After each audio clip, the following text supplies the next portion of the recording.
देवली उनियारा पर होंगे उपचुनाव। कौन लड़ेगा देवली उनियारा से उपचुनाव? दोस्तों, फिर से स्वागत है आपका हमारे इस नए वीडियो में। राजस्थान में हाल ही में हुए विधानसभा और लोकसभा चुनाव के बाद में अब राजस्थान में ऐसी बहुत सी सीटें हो गई है जहां पे अब उपचुनाव होना बाकी है। राजस्थान की अपन बात करते हैं, राजस्थान में लगभग 5 सीटों पर उपचुनाव होंगे, जिसमें से एक सीट देवली उनियारा भी है। देवली उनियारा पर उपचुनाव देखने लायक होगा, क्योंकि इस क्षेत्र को पायलट का गढ़ माना जाता है और जहां पायलट खड़ा होते हैं या पायलट का गढ़ है, वहां पे हर सीट का माहौल देखने लायक होता है। आपको बता दें कि देवली उनियारा में पहले हरिश्चंद्र मीणा विधायक थे। अपन बात करते हैं तो हरिश्चंद्र मीणा पहले देवली उनियारा से विधायक थे। उसके बाद में जैसे ही सुखवीर सिंह जोनापुरिया के सामने हरिश्चंद्र मीणा ने लोकसभा का चुनाव लड़ा और वह चुनाव जीत गए।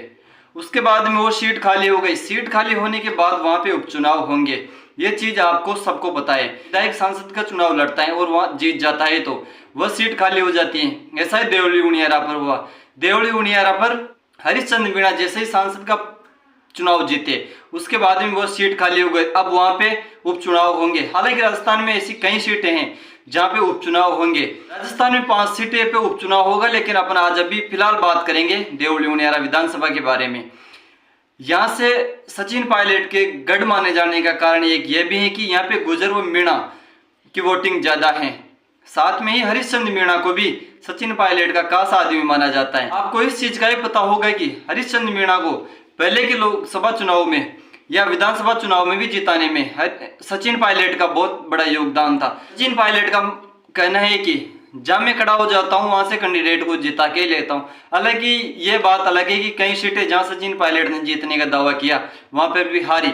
लेकिन अभी अपन देवली उनियारा की बात करते हैं तो इस सीट पर उपचुनाव होंगे। उपचुनाव में कौन खड़ा होगा इसके बारे में अपन थोड़ा बात करेंगे।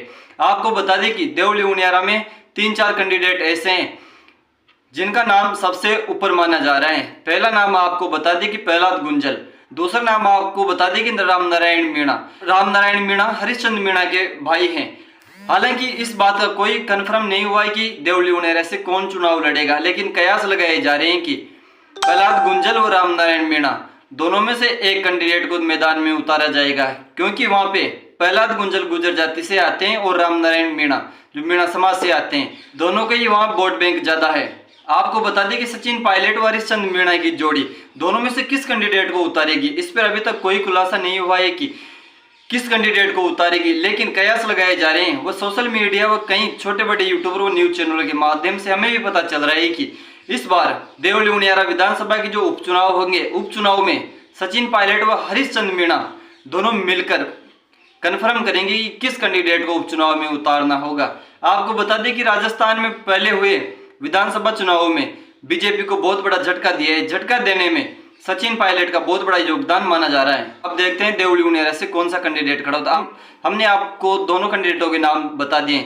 हालांकि दोनों में से एक कैंडिडेट को उतारा जाएगा। जातीय समीकरणों के हिसाब से दोनों में ही एक को उतारा जाएगा। फाइनली हरिश्चंद्र मीणा और सचिन पायलट दोनों मिलजुल के कैंडिडेट उतारेंगे।